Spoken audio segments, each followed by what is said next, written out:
Left to itself, things keep moving from bad to worse. So does a country. If the citizens of a country care less about what happens in the country, or they let anything that happens go, anything the government does, they let it go, then the country will never get better. It will keep getting worse.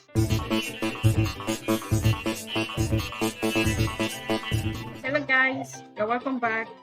If you're new to the channel, you're welcome to my channel. My name is Victoria, and this is me trying to revive my reading habits, and I discuss about the books I've read, books I want to read, and lots of things about books. So if you like bookish things, or you like to, talk about books, or you're interested, just hit the subscribe button and let's get it started. Yes, this is a book review on The Beautiful Ones Are Not Yet Born, written by Ayi Kwei Armah. Yeah, The Beautiful Ones Are Not Yet Born. The book is written by a Ghanaian, Ayi Kwei Armah.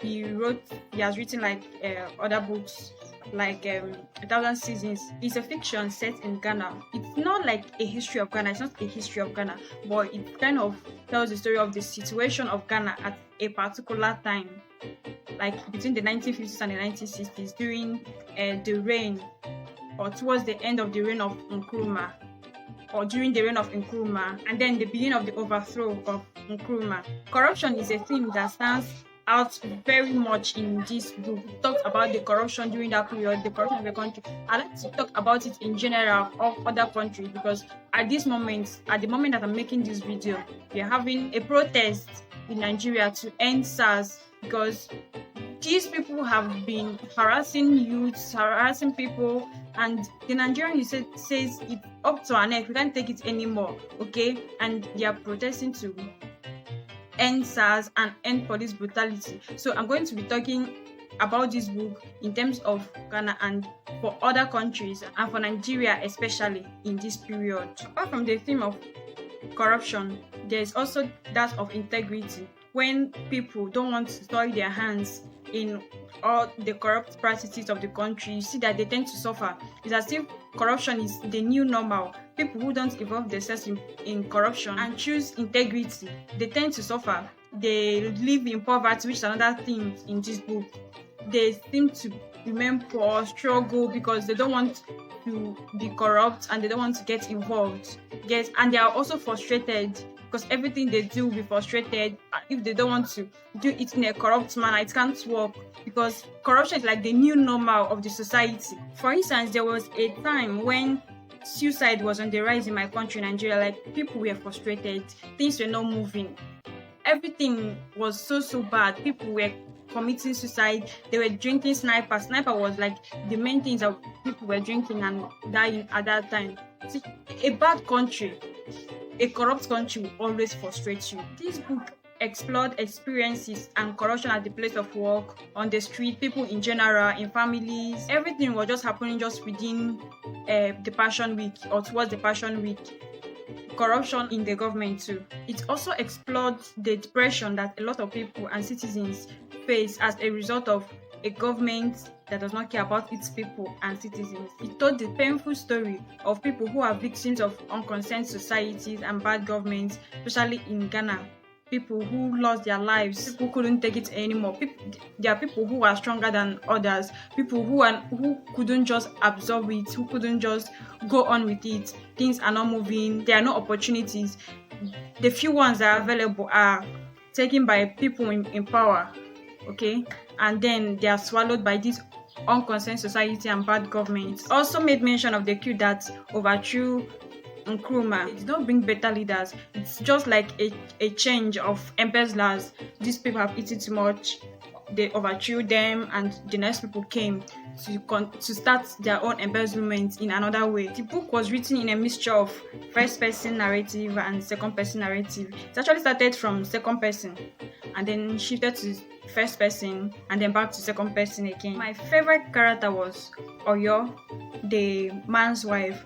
The man is the main character. The main character was not referred to by any name throughout the book. He was not given any name at all. The man's wife's name is Oyo, and she was my favorite character, not because she was a bit materialistic. Why she was my favorite character is because she had a way of relating things and using them in her ways. Like when the husband came back from work and told her that a man tried to bribe him at the office. And she was like, and as an old Christian soldier that you are, you refused it. Now, that old Christian soldier, there's this hymn that we sang in secondary school, in high school. It's onward Christian soldier marching us to war, with the cross of Jesus going as before. So she called him an old Christian soldier. Another one, there's a place she called him the Chichidodo, a bird who eats maggots but doesn't like to go where the excreta is. So I kind of liked it. In as much as she wanted a wealthier life and somehow envied the wife of a minister who was dressing so fine and rich, she kind of still valued what she had, and experiences that took place towards during the overthrow of Nkrumah and other things made her realize that what she had was actually better. So in as much as she wanted a wealthier life, she still respected and loved her husband and took care of her children. There were things I did not like about the book. They were major for me.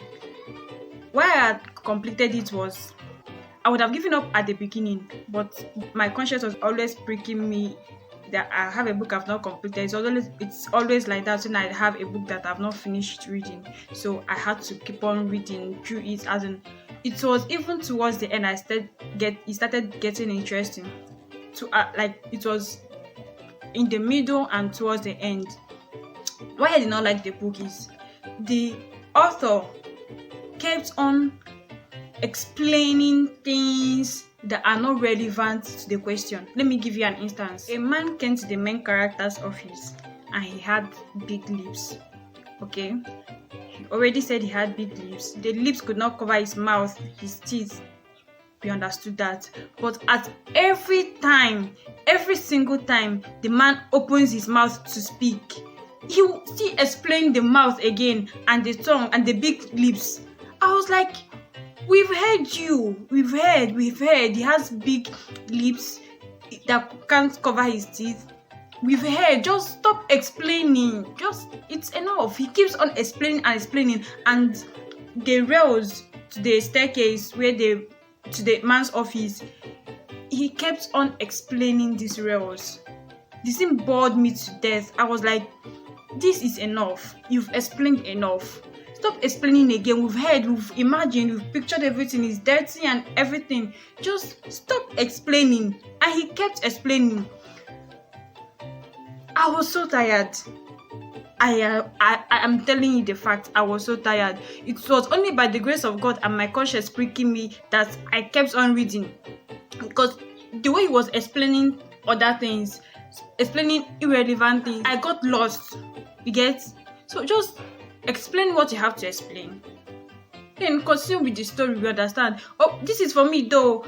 You might like it. It might be something that you like about the book, that he keeps explaining and describing things. Good for you, but for me it was a bit too much. It was really, really too much. It was not a bit, it was too much. But thank God. Thank the Almighty that in the middle he started actually telling more of the stories and describing things, and the book started being interesting, and I started understanding and following up what was happening. My dear, it was problem for me. You might like it might be what you like about books, but for me it was too much. Yeah, that is the end of it for this book, The Beautiful Ones Are Not Yet Born. I like to use this medium to say that we in Nigeria, we are tired of things getting out of hand, and I applaud the youth that are out there in the streets protesting that we want police brutality to be ended. I applaud the youth a lot, and I beg the government to please reform the police laws or constitution so that this police brutality can be ended. I mean, we want life. We are the citizens of this country. We have the right to be alive. Stop killing us. Stop killing the youth. We want to walk and be comfortable in our environment. We choose life. So I support everybody out there. I support us out there protesting, and I still say please end police brutality. Thank you guys for watching to the end. I really appreciate you. If you are yet to subscribe, please do subscribe and check out other of my videos, like them and share them so that others will get to see them. Thank you very much and stay safe. Bye.